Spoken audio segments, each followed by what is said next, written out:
Good evening and welcome to Newsfeed. Today is November 6th. I'm Eva Kluting.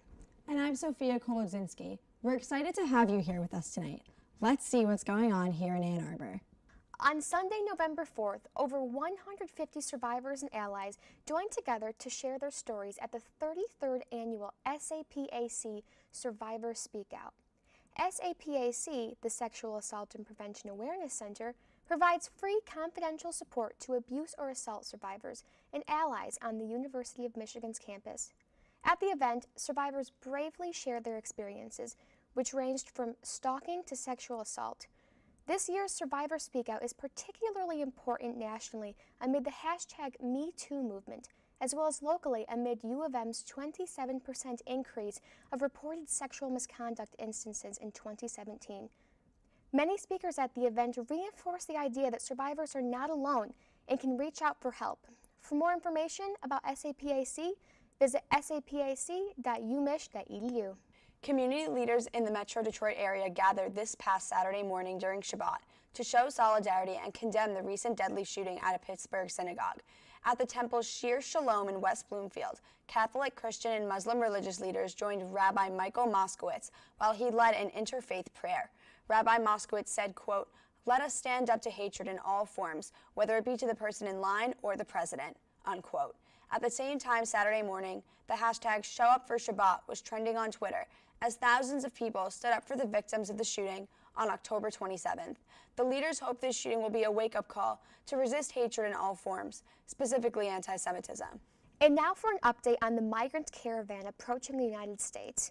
The Caravan has reached Mexico City, where some members are resting at a sports stadium that is being used for temporary shelter. Some members have been traveling by foot for 3 weeks. Others have become sick with heat-related illnesses, dehydration, and respiratory problems. Many of the members are children and pregnant women, and clean water and toilets have been limited throughout the journey. Thousands of members of the Caravan are applying for asylum in Mexico, and others hope to apply for asylum in the United States. Some members cite their reason for joining the Caravan to be that, quote, "It is too risky to travel on their own," end quote. In response to the Caravan, President Donald Trump stated that, quote, "We will build tent cities, we will build whatever we have to build in terms of housing, but we are not doing releases," end quote. Now it's time for a short break. Stay tuned, we'll be right back with some news on the midterm election. Bottle couldn't dream that I would never become a superhero.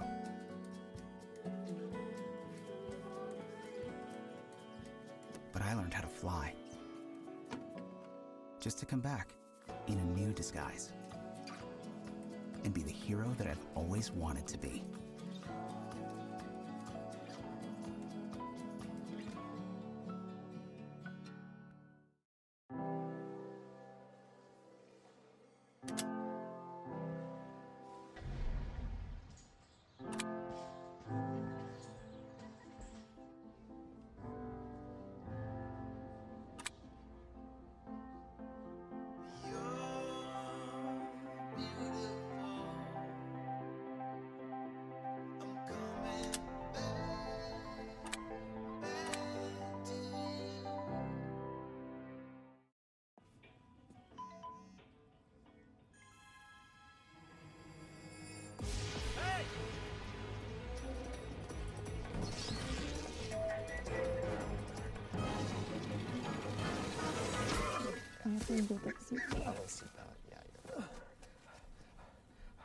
So, same time next week?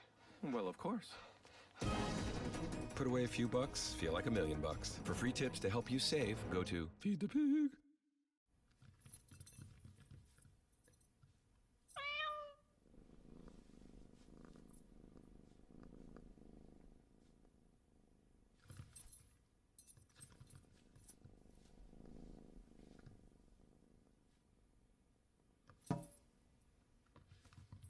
There's a shelter pet who wants to meet you.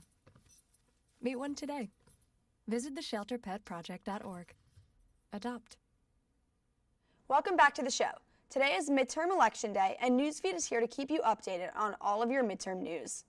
As of Monday morning, at least 31 million people have voted early nationwide, according to data collected by Catalyst, a data company that works to compile counts of ballots before Election Day, either early in person or by mail. Only 19 million people voted early during the 2014 midterms. Catalyst records show that the share of early voters under the age of 30 has increased dramatically this year, and in at least 10 states, voters under 30 make up a larger percentage of the early vote this cycle than they did in 2014. Women continue to outpace men in the early voting states Catalyst provided data for to CNN. Interestingly, in Nevada, Democrats have also outpaced Republicans in the early voting cycle. While this information is promising for a substantial increase in voter turnout, it is important not to draw conclusions from the data. Brian Kemp is in hot water after being accused of stalling voter registration for black voters and for enforcing the exact match law. The exact match law in Georgia requires that voter identification must precisely match government-issued ID, or else the voter may not be able to cast their ballot. This law disproportionately affects non-white voters and could end up silencing 30% of voters in the state of Georgia. Kemp has also stalled 53,000 voter applications that are disproportionate from black voters. Despite all of these accusations, the Democratic candidate Stacey Abrams is still expected to pull a significant percentage of votes in this close race. However, voter suppression claims are not isolated to the governor's race in Georgia. In fact, this has been a reoccurring issue throughout the nation's history that has come back into the spotlight during this midterm season. For those planning to vote in person on Tuesday, November 6th, here is the how-to on everything midterm. To find your polling location, visit the Michigan Voter Information Center at michigan.gov and enter your personal information. Most polls are open from 7 a.m. until 8 p.m., but check your specific polling location to make sure. When going to your polling station to vote, bring a current photo ID, such as a driver's license, state ID card, U.S. passport, or a student ID.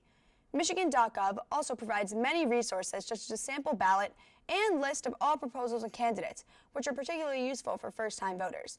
Be sure to do your own research and make your own informed opinions on all proposals and candidates before voting. Regardless of how you plan to vote, get out there and make your voice heard. Stay tuned, we'll be right back with some international news. Your daughter just had her first breakup.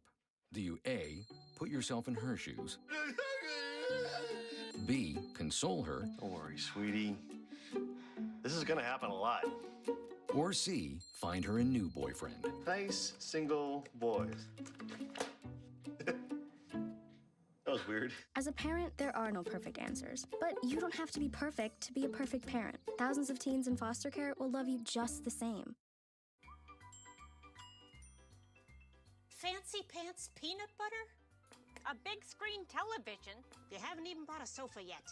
A motorcycle? When your father finds out, he's gonna flip his shoes with 2 buckles? What do you even need 2 buckles for? Mr. Big Shot, buying whiskey shots for everybody in the bar. From the looks of it, I'd say nobody even remembers. Feed the pig. Hart, what's going on?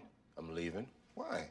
What did I do? Not enough. You constantly ignore me. You barely eat anything healthy. You're half as active as you used to be. The pressure is just too much.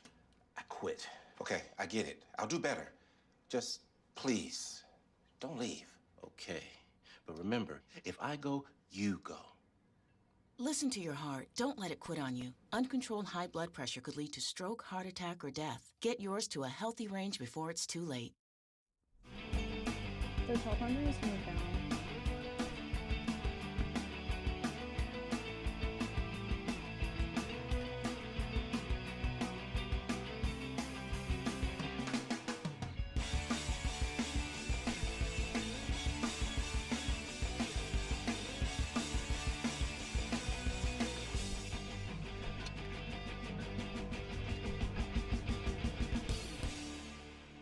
Welcome back to Newsfeed. Now it's time for international news. According to a new United Nations press release, the ozone layer above the Earth's surface is beginning to heal as a result of ozone-depleting chemicals decreasing. The 2018 scientific assessment of ozone depletion discovered that the ozone layer is beginning to recover from damage due to aerosol sprays and coolants. The report states that the ozone layer has been recovering since the year 2000 by 1 to 3% per decade. Some ozone in the northern hemisphere is predicted to heal completely by the 2030s. These improvements are crucial to solving the growing issue of climate change facing the planet. The United Nations says the continued healing of the Earth's protective layer will serve as a motivating force to take climate action in order to halt the catastrophic rise in world temperatures and natural disasters. According to Japan's education ministry, student suicides are the highest they have ever been in about 30 years. In the 2016 to 2017 school year, 250 children under 18 from elementary to high school had taken their own lives. This statistic has risen by 5 since the previous year and is at its highest since 1986. Problems reported by the suicide victims include bullying, family problems, and concerns about the future. Although suicide rates in Japan have dropped, according to the World Health Organization, child suicide rates remain high in number, being the leading cause of death among young people in the country. Education Ministry official Noriaki Kitasaki says the number of student suicide rates is a, quote, alarming issue which should be tackled, end quote. Diwali, the Festival of Lights, is one of the most popular celebrations of Hinduism in India. However, this Diwali, set to take place on Wednesday, November 7th, will be overshadowed by a potentially deadly cloud of smog that has accumulated over India's capital of New Delhi. India's Central Pollution Control Board reported on Friday that New Delhi's air quality has, quote, plummeted to the worst possible category, end quote. The use of fireworks and firecrackers, a customary activity during Diwali, has been restricted by the Indian Supreme Court in order to combat the high levels of pollution. Supreme Court lawyer Javier Shergill tweeted, quote, nothing can be more sad than your own city becoming hazardous, end quote. Unfortunately, with Diwali only days away, there is no instant fix to the smog cloud. However, Dr. Elizabeth Chatterjee, a political science professor at Queen Mary University, stated that, quote, this winter may be a political turning point as the outcry rises over heavily polluted Indian cities, end quote. Well, that's all we have for you for tonight. I'm Sophia Kolodzinski. And I'm Eva Kluding. And you've just been Newsfed.